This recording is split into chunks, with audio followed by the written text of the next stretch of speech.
வணக்கம்.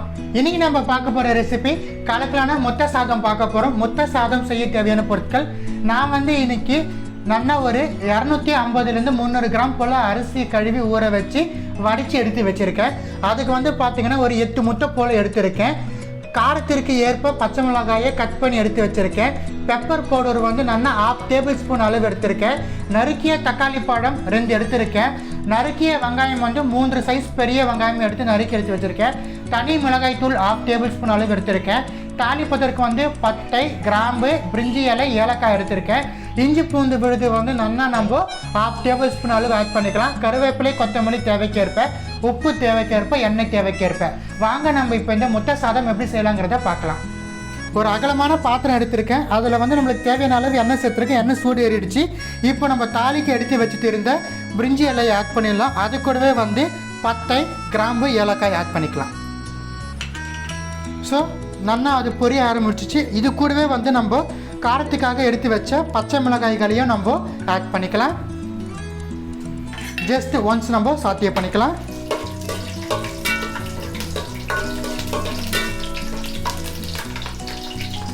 பச்சை மிளகாய் நம்மளுக்கு வெடிக்க ஆரம்பிச்சிடுச்சு.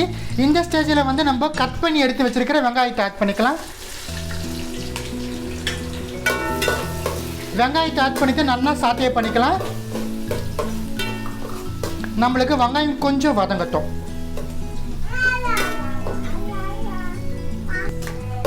வெங்காயம் பாருங்க நம்மளுக்கு டிரான்ஸ்பரண்ட் கலருக்கு டர்ன் ஆயிடுச்சு. இந்த ஸ்டேஜில் நம்ம எடுத்து வச்சிருக்கிற இஞ்சி பூண்டு விழுது ஆட் பண்ணிக்கலாம். ஸோ இஞ்சி பூண்டு விழுது ஆட் பண்ணிட்டு நம்ம நல்லா வதக்கி விட்டுக்கலாம். இஞ்சி பூண்டினுடைய அந்த பச்சை ஸ்மெல் நம்மளுக்கு போகணும்.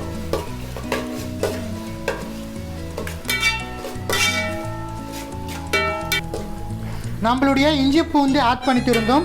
அதனுடைய ரா ஸ்மெல் நம்மளுக்கு கம்ப்ளீட்டாக போயிடுச்சு. நல்லா வதங்கியும் வந்துடுச்சு. இந்த ஸ்டேஜில் நம்ம எடுத்து வச்சிருக்கிற தனி மிளகாய் தூளை நம்ம சேர்த்துடலாம். தனி மிளகாய் தூளை சேர்த்துட்டு நம்ம நல்லா வதக்கிக்கலாம். சிம்மில் வச்சுக்கணும். மிளகாய் தூள் சேர்த்துடுமே அடுப்பை சிம்மில் வச்சுக்கணும். ஜஸ்ட் ஒரு 10 to 15 செகண்ட்ஸ் போல் வதக்கி விட்டா போதும். இப்போ நம்ம தக்காளியை ஆட் பண்ணிக்கலாம். தக்காளியையும் சேர்த்துட்டு நம்ம நல்லா வதக்கிக்கலாம். தக்காளி நல்லா வறுபடணும். மிளகாய் பொடியோட அந்த வாசனையும் இந்த எண்ணெயிலே நம்மளுக்கு கம்ப்ளீட்டாக டிசால்வ் ஆகிடணும்.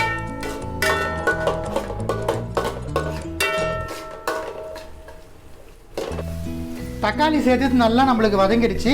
இப்போ நம்ம முட்டி ஆட் பண்ணோம். அது முட்டி ஆட் பண்ணதுக்கு முன்னாடி நம்ம வதக்கி எடுத்து வச்சு இந்த வெஜிடபிள்ஸ் எல்லாமே இந்த பாத்திரத்தில் ஒரு ஓரமாக நம்ம அட்ஜஸ்ட் பண்ணி தள்ளி வச்சிடலாம். எண்ணெய் ஃபுல்லாக நம்மளுக்கு சென்டரில் வரட்டும். மிதமான தீயில் வச்சுக்கணும் இந்த ஸ்டேஜில் அடுப்பை நம்ம. ஸோ எண்ணெய் ஃபுல்லாகவே சென்டருக்கு வந்துடுச்சு. நம்ம வதக்க ஆரம்பித்தா காய்கறிலாம் ஒரு ஓரமாக எடுத்துகிட்டு போயாச்சு. இப்போ இந்த எண்ணெயில் நம்ம ஒவ்வொரு 1 by 1 முட்டைகளை உடச்சிட்டு நம்ம ஆட் பண்ண போகிறோம். முட்டி ஆட் பண்ணிட்டு எந்த ஒரு டிஸ்டர்பன்ஸும் நம்ம பண்ணக்கூடாது.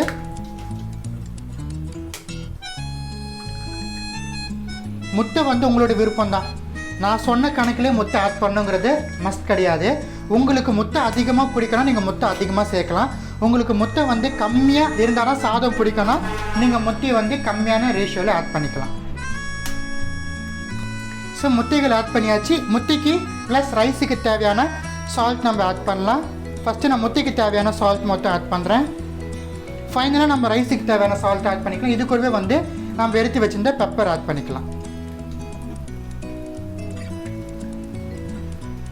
ஸோ பெப்பர் ஆட் பண்ணியாச்சு. இப்போ நம்ம முட்டையை இந்த உப்பு காரம் உரைக்கிற அளவுக்கு நம்ம இது பண்ணிக்கலாம். ஸோ பாருங்கள் நம்மளுக்கு முட்டையும் புரிஞ்சிடுச்சு. வெங்காயம் தக்காளியும் நம்மளுக்கு நல்லா வதங்கிடுச்சு. இப்போ இது எல்லாமே நம்ம ஒன்றோடு ஒன்று நல்லா நம்ம கலந்து விட்டுக்கலாம்.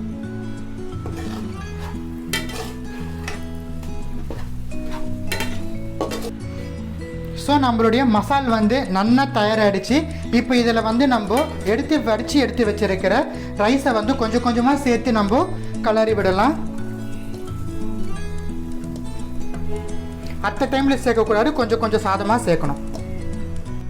கொஞ்சமாக சாதம் சேர்த்துருக்கேன், எல்லா சாதமும் நான் சேர்க்கலை. ஸோ கொஞ்சம் சாதம் சேர்த்து நம்ம கலரி விடலாம்.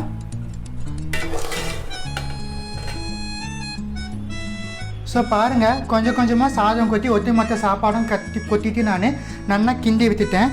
உப்பு கூட நான் ஆட் பண்ணிட்டேன். நீங்கள் வந்து சாதத்துக்கு உப்பு எந்த அளவுக்கு தேவையோ அந்த அளவுக்கு உப்பு ஆட் பண்ணிக்கலாம். இப்போ வந்து ஃபைனலாக நம்ம கறி லீவ்ஸ் ஆட் பண்ணிக்கலாம். கருவேப்பிலை ஆட் பண்ணிவிட்டு இது கூடவே வந்து மல்லி தழையும் நம்ம ஆட் பண்ணிக்கலாம். கொஞ்சமாக இது ரெண்டுத்தையும் ஆட் பண்ணிவிட்டு நம்ம நல்லா கிளறி விட்டுடலாம். மிதமான தீயில் 5 மினிட்ஸ் போல் இருக்கட்டும். நம்மளுக்கு ரொம்ப கலக்கலான முட்டை சாதம் ரெடி ஆகிடும். ஸோ ஒரு 5 மினிட்ஸ் போல் மிதமான தீயில் நம்ம அப்படியே விட்டுடலாம். 5 மினிட்ஸ் போல் ஆகிடுச்சு. ஸோ மிதமான தீயில் நம்ம 5 மினிட்ஸ் போல் வச்சுட்டு இருந்தோம். ஸோ பாருங்கள், நல்லா கம்ப்ளீட்டாக நம்மளுக்கு குக் ஆகி வந்துடுச்சு. ஸோ முட்டை சாதம் நம்மளுக்கு தயார். இந்த ஸ்டேஜில் வந்து நம்ம அடுப்பை அணைச்சிடலாம். ஒரு கலக்கலான முட்டை சாதம் உங்களுக்காக வேண்டி நான் செஞ்சு காமிச்சிருக்கேன். மறக்காமல் இந்த ரெசிபி உங்கள் வீட்டில் ட்ரை பண்ணி பார்த்து எப்படி வந்துச்சுன்னு எனக்கு கமெண்ட் செக்ஷனில் தெரிவிச்சிடுங்க. இது போல் வேறு ஏதாச்சும் ரெசிபிஸ் உங்களுக்கு வேணும்னா கமெண்ட் செக்ஷனில் என்கிட்ட கமெண்ட் பண்ணுங்கள். கட்டாயமாக உங்களுக்காக வேண்டிய இந்த ரெசிபியை நான் போஸ்ட் பண்ணுறேன். நன்றி, வணக்கம்.